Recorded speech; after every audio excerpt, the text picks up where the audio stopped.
Baik, di sini materi pertama itu tentang konsep dasar sistem informasi.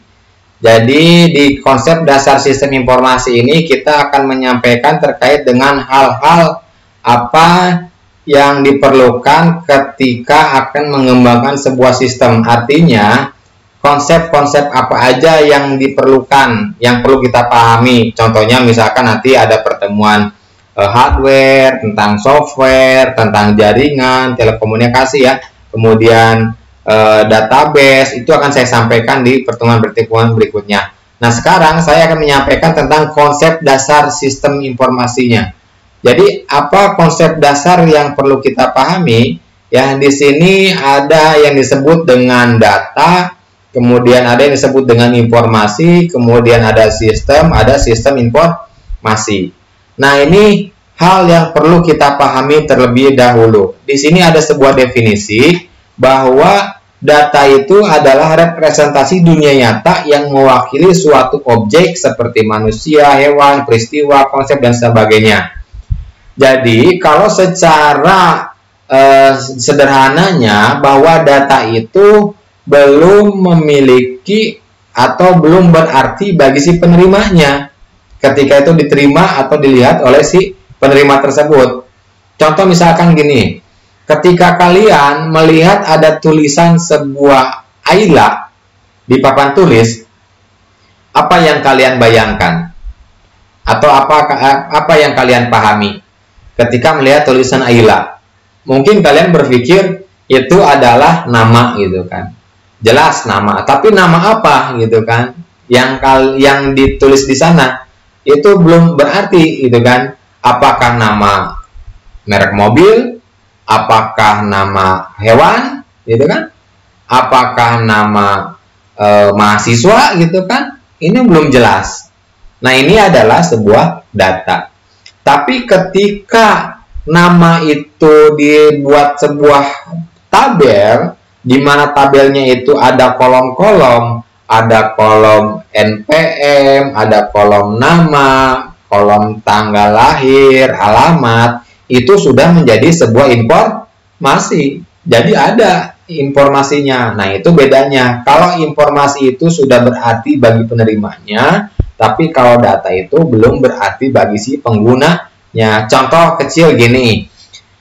Ketika kalian menemukan kartu tanda penduduk di jalan, itu sudah menjadi arti belum? Berarti nggak buat kalian? Paham nggak itu kan? Tentunya kan kalian tahu, paham. Karena apa? Karena di dalamnya itu ada sebuah data yang sudah diproses menjadi informasi. Apa informasinya? Kartu tanda penduduk tadi. Coba saya tanya nih, Kang Arif. Coba Kang Arif jelaskan. Kira-kira kalau kartu tanda penduduk ada data apa aja di dalamnya? Halo, Kang Arif. Suara saya jelas nggak? Suaranya putus-putus, Pak, maaf. Putus-putus.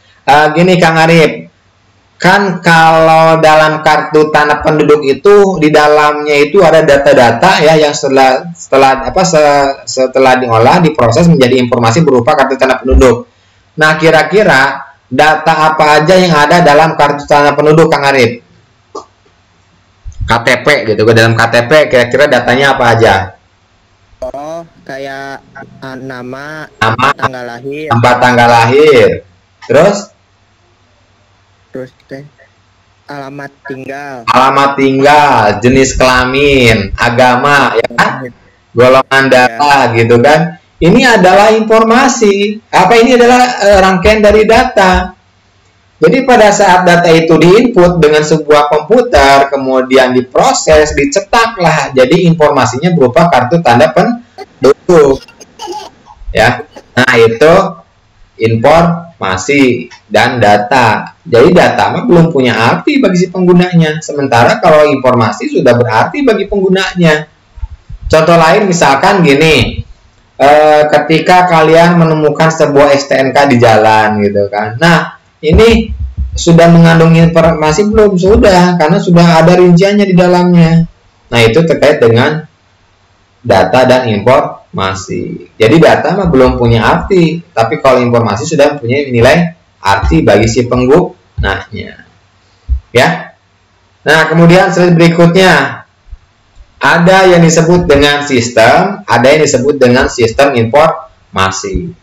Apa yang dimaksud dengan sistem? Sistem adalah kumpulan elemen yang saling berinteraksi dalam suatu kesatuan untuk menjalankan suatu proses pencapaian suatu tujuan utama. Sementara sistem informasi adalah data yang dikumpulkan, dikelompokkan, dan diolah sedemikian rupa sehingga menjadi suatu informasi yang berharga bagi yang menerimanya. Nah, contoh misalkan perbedaannya, kalau sistem informasi seperti penerimaan mahasiswa baru, itu sistem informasi penerimaan mahasiswa baru. Nah, kalau contoh sistem banyak, kayak kendaraan, itu sistem bukan? Sistem. Pernapasan, itu sistem bukan? Itu juga sistem. Pencernaan, itu sistem bukan? Sistem. Karena ada input, ada proses, ada output, ada komponen yang saling bekerja sama atau elemennya dalam mencapai sebuah tujuan. Contoh misalkan sistem pencernaan. Saya tanya Kang Adia ya ini. Kang Adia, kalau pencernaan itu dikatakan sebuah sistem karena ada input, proses, dan output, kemudian ada kumpulan komponen yang saling bekerja sama untuk mencapai sebuah tujuan, kira-kira apa inputnya, bagaimana prosesnya, outputnya apa, komponen yang saling bekerja samanya apa aja? Silahkan coba jelaskan dulu. Untuk inputnya makanan, Betul. prosesnya itu penyerapan sari-sari dari makanan tersebut, Betul. pengendapan, Ya. Untuk outputnya itu keluar. Ya, output mah keluar. Apa outputnya? Tenaga, keringat, suara, ya kan? Coba kalau kalian nggak makan, nggak minum lama 10 hari, 20 hari bisa ngeluarin suara enggak gitu kan? Paling suaranya juga kecil karena lemas itu kan, nggak bertenaga gitu kan. Nah, jadi inputannya apa? Ada makanan, ada minuman, kemudian diproseslah oleh berbagai macam kumpulan elemen, ada mulut gitu kan ya.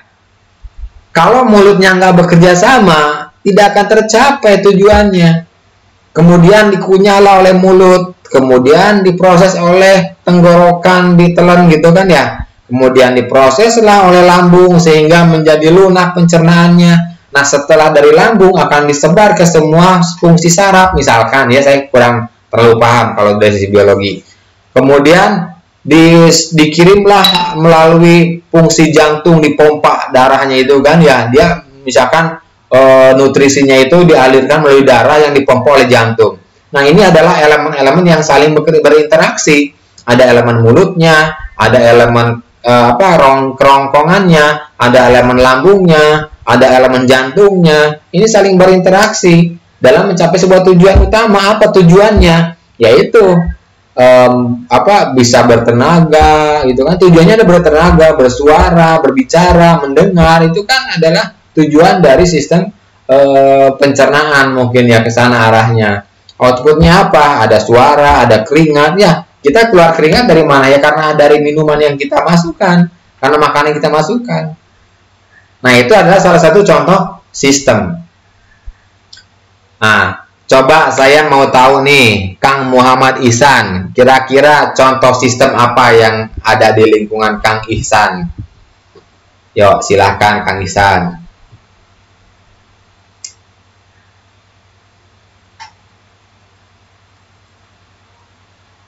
Halo? Suaranya nggak muncul Kang Ihsan. Coba ini di sisinya Kang Ihsan ada Teh Risma. Silahkan Teh Risma.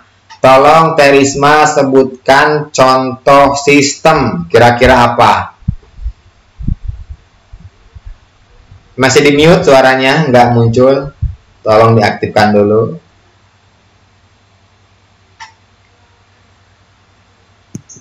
Ya, silakan. Sistemnya, Pak. Ya. Yang ada di lingkungan kita. Ya, apa? Bebas, silakan.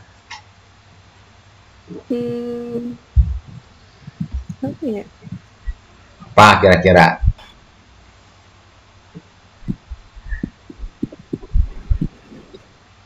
Atau saya tanya, kalau kipas angin sistem bukan? Sistem, Pak. Kenapa bisa dikatakan sistem? Karena ada dari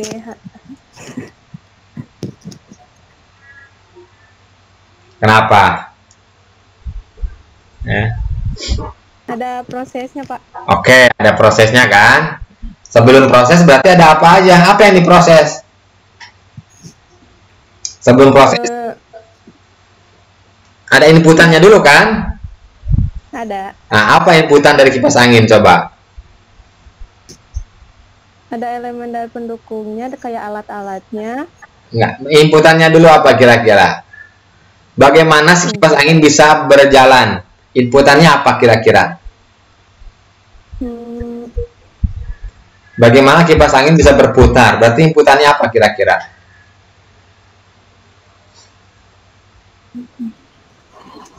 Mungkin bisa dibantu oleh Kang Wawan. Silakan Kang Wawan. Kang Wawan, saya tanya. Halo Kang Wawan. Bantu Pak. Ya, siapa yang mau bantu? Kang Wawan dulu coba. Kang Wawan, kira-kira kipas angin itu sistem bukan? Sistem. Sistem. Kenapa dikatakan sistem? Karena di sana ada proses perubahan gitu dari energi listrik menjadi udara. Oke, listrik itu apanya? Listrik itu sumber energinya. Oke, berarti inputannya kan? Ya. Nah, inputannya adalah sumber energi listrik. Kemudian diproses oleh berbagai macam komponen elemen yang ada di dalam kipas angin kan? Ya. Oke, outputnya apa kira-kira? Outputnya udara Pak. Udara, Dari kipas angin itu. gerak, suara bising gitu kan ya? Nah, itu contoh dari sistem kipas angin. Ya. Oke, coba saya ingin kalian siapa aja bebas menyebutkan contoh sistem lagi apa kira-kira?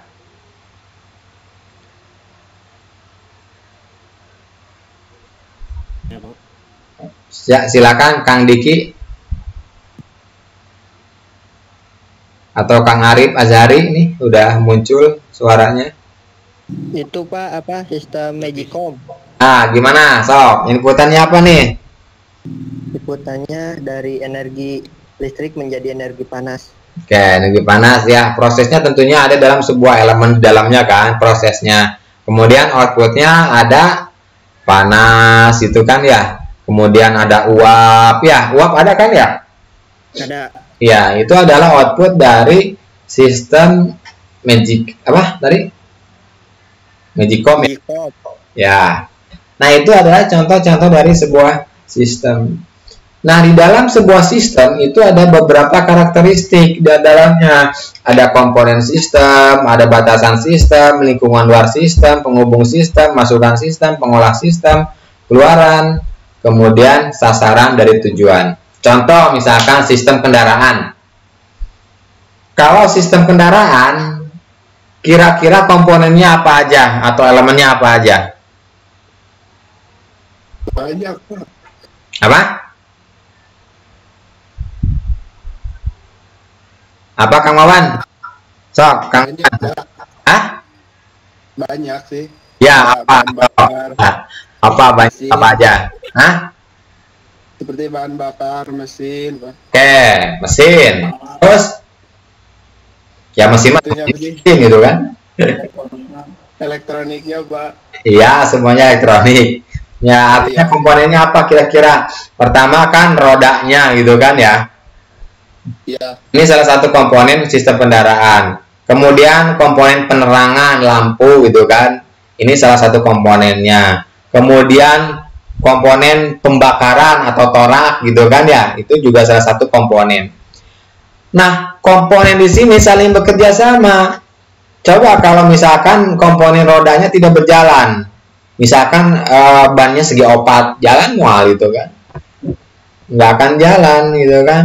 Karena beda, apa komponennya nggak saling bekerja sama. Atau misalkan nih lampunya nggak nyala, Kalau malam hari bisa nggak kita berkendara dengan normal? Nggak bisa gitu kan ya. Ngarek nabrak atau nyusuk gimana kan nggak bisa gitu kan. Nah berarti semua komponen ini harus saling bekerja sama, kumpulan elemen-elemen ini. Lalu batasan sistemnya bagaimana? Ya listrik, roda-roda, pembakaran beda lah masing-masing gitu kan. Lingkungan luar sistem juga akan mempengaruhi terhadap berjalannya sebuah sistem. Berarti kalau kendaraan lingkungannya apa? Jalan gitu kan. Lalu jalannya terjal, susah, nggak bisa jalannya, apalagi kalau jembatannya terputus gitu kan. Nah lingkungan sistem juga mempengaruhi terhadap berjalannya atau tercapainya sebuah tujuan dari sistem kendaraan. Ini contohnya sistem kendaraan ya, nanti kita akan saya contohkan sistem informasi. Kemudian penghubung sistem, ya ada kabelnya, bagaimana dari proses pembakaran dari aki gitu kan ya, dia akan terhubung ke lampu gitu kan, akan terhubung kemana dan sebagainya, bagaimana nanti kilometernya bisa berjalan normal gitu kan. Ini adalah fungsi penghubung. Nah masukan sistemnya apa kalau sistem kendaraan? Ada bensin, ada oli gitu kan, kemudian ada tenaga listriknya dari aki gitu kan. Ini adalah inputan dari sistem kendaraan. Pengolahan sistemnya ya tadi semuanya bekerja sama prosesnya. Ada proses pembakaran. Nah keluarannya apa? Outputnya apa dari sistem kendaraan? Ya outputnya ada ada asap, suara, gerak gitu kan ya. Nah tujuannya berjalan dengan normal, tercapailah tujuannya. Nah itu adalah karakteristik dari sebuah sistem. Nah contohnya apa kalau sistem informasi kayak penerimaan mahasiswa baru? Ya kalian kan penerimaan mahasiswa baru masukkan data nama, data alamat, jenis kelamin gitu kan, kemudian memasukkan persyaratan, diproseslah sehingga outputnya berupa kartu tanda mahasiswa dan surat keterangan lulus menjadi mahasiswa Universitas Subang. Nah itu adalah contoh sistem penerimaan mahasiswa baru. Jadi itu contoh sederhananya sistem informasi. Nah ini adalah penjelasannya dari karakteristik yang tadi. Saya lanjut ke slide terakhir tentang informasi. Nah informasi itu bisa dinilai dari beberapa karakter atau beberapa kategori seperti relevan, akurat, tepat waktu, ekonomis. Contoh relevan. Informasi harus mempunyai manfaat bagi si penerimanya. Jadi informasi ini harus sesuai pada targetnya, tujuannya. Nah ini adalah informasi. Contoh misalkan gini, ketika di sebuah bandara ada muncul informasi di papan atau misalkan di handphone dan sebagainya bahwa keberangkatan kereta api ditunda dari jam 10 diundur menjadi jam 12. Relevan nggak informasinya? Enggak kan? Masa kita lagi di bandara kemudian menerima informasi tentang keberangkatan kereta, sementara kan kereta itu di stasiun, tapi informasi bukan. Itu informasi, cuma mungkin nilai manfaatnya bagi kita kurang bagus. Mungkin aja nanti informasi itu disampaikan buat teman saudara kalian yang mau naik kereta dan sebagainya gitu kan. Tetap informasi, cuma kadar kualitasnya itu kurang bagus buat yang sedang di bandara gitu kan. Contoh kecil gini lah. Misalkan di papan tulis atau di website Fakultas Ilmu Komputer ada pengumuman. Diberitahukan kepada mahasiswa Fakultas Ilmu Komputer atau diberitahukan kepada mahasiswa lulusan Fakultas Ilmu Komputer Universitas Subang ada lowongan pekerjaan sebagai staf IT di perusahaan tertentu. Nah, kalian melihatlah informasi tersebut atau pengumuman tersebut. Buat kalian informasi bukan? Informasi ya. Tapi tepat nggak, Kang Adia? Artinya relevan nggak? Tidak. Kenapa tidak? Karena masih dalam masa pembelajaran. Oke, itu ya. Jadi karena informasinya itu ditujukan buat lulusan, sementara kalian itu baru semester 1, berarti informasi itu kurang relevan buat kalian, tapi sangat relevan bagi lulusan. Tetapi informasi kalian bermanfaat nggak? Bermanfaat, tetapi mungkin kadarnya lebih rendah, dan itu bisa disampaikan buat lulusan teman-teman kalian gitu kan. Nah, itu contoh dari relevan. Nah, kemudian dari akurat, bahwa informasi itu tidak mengandung unsur kesalahan. Contoh gini misalkan, Kang Adia, ada sebuah informasi nih ya, tolong perhatikan yang lain juga. Ada sebuah informasi, misalkan akan ada gempa di Subang dengan skala 10 gitu kan. Kebayang kan? Nah, ada skala 10 gitu kan. Nah, dan terjadilah gempa itu. Jadi kalian udah ngungsi, udah gimana gitu kan, udah siap-siap. Dan terjadilah gempa itu ternyata cuma 1 skala gitu kan. Nah, itu informasinya akurat nggak, Kang Adia kira-kira? Atau Terisma nih, suaranya tadi jelas juga, Kang Adia juga jelas. Terisma, suara ininya jelas nggak? Atau TR Lina, ini bisa nggak didengar suara saya? TR Lina, halo?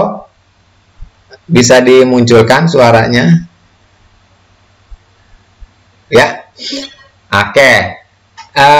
TR Lina, misalkan gini, ada sebuah informasi dari BMKG atau apa istilahnya ya, akan terjadi gempa jam 10 di Kabupaten Subang dengan skala 10, apa namanya, skala 10 Richter ya atau apa, 10 gitu kan. Nah, Terlina dan keluarga itu udah siap-siap ngungsi, semuanya diamankan. Ternyata tidak akurat datanya. Terjadilah gempa jam 10, yaitu hanya 1 skala Richter, jadi bukan 10 gitu kan. Akurat nggak kata menurut Terlina? Nggak akurat kan? Udah siap-siap gitu kan ya. Nyesel nggak menerima informasinya? Ya jangan nyesel, bersyukurlah dari 10 skala jadi 1 skala, jadi gempanya nggak besar gitu kan. Ya artinya di sini tidak akurat lah datanya gitu kan. Nah, itu datanya akurat. Jadi harus sesuai, harus akurat data yang disampaikan. Kemudian tepat waktu nih, contoh tepat waktu. Nah, artinya bahwa informasi yang disampaikan itu harus tepat. Contoh misalkan gini, mata kuliah KSI, misalkan kan jam 9 ya. Nah, ada informasi jam setengah 10 disampaikanlah ke kalian dari BAK bahwa mata kuliah KSI 1 tidak bisa hadir. Misalkan ya.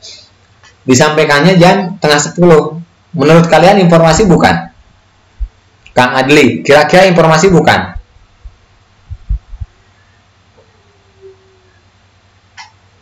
Gimana Pak? Ya, misalkan gini, kalian kan mata kuliah saya itu jam 9 pas ya. Kemudian bagian akademik akan menginformasikan jam setengah 10. Oh, kalian udah nunggu saya nih. Nah, jam setengah 10 diinformasikan bahwa mata kuliah saya tidak bisa hadir dosennya. Informasi bukan? Informasi Pak. Informasi. Apa tidak? Tapi tidak tepat, Pak. Nah, tidak tepat kan? Seharusnya informasi itu disampaikan jauh-jauh hari atau jauh-jauh jam. Misalkan jam 7 disampaikan. Jadi kalian tidak usah nunggu. Tapi informasi bukan buat kalian. Informasi artinya kalian yang tadinya udah nunggu ya udah log out dari sebuah sistem. Nah, kemudian untuk mendapatkan informasi juga nilai yang biaya yang dikeluarkannya itu harus lebih kecil dibanding dengan manfaatnya. Itu adalah kualitas informasi. Baik, pertemuan sekarang sampai di sini, kita udah jam 10 pas. Saya akhiri. Wassalamualaikum warahmatullahi wabarakatuh. Waalaikumsalam. Waalaikumsalam warahmatullahi wabarakatuh.